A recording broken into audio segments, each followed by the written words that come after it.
Hey everyone, today I'm going to show you how to disable or enable autocomplete suggestions in Microsoft Outlook. Without any further ado, let's get started.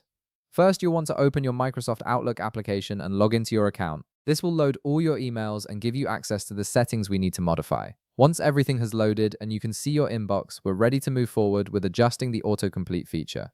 Now direct your attention to the top part of your screen where all your tools and menus are located. You'll see a File tab there. Go ahead and click on it to open the File menu.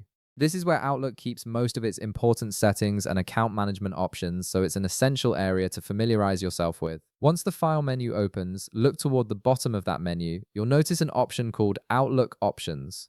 Click on it, and this will launch a new window with various configuration settings. This is the control center for customizing how Outlook behaves, so you'll be spending a bit of time here. In the Outlook Options window that appears, look at the left side menu. You'll see several categories listed there. Click on the Mail tab. This section controls all the settings related to how you compose and manage your emails. Under the Mail tab, you need to locate a button labeled Editor Options. Go ahead and click on it to open another window. Now, an Editor Options window will appear on your screen. From this new window, click on the Advanced tab at the top or on the left side, depending on your version. This tab contains more detailed settings for the email editor. Once you're in the Advanced section, scroll through the options until you find a checkbox labeled Show Autocomplete Suggestions. This is the setting that controls whether Outlook automatically suggests email addresses, names, or other information as you type. To disable autocomplete suggestions, simply remove the check from this checkbox by clicking on it.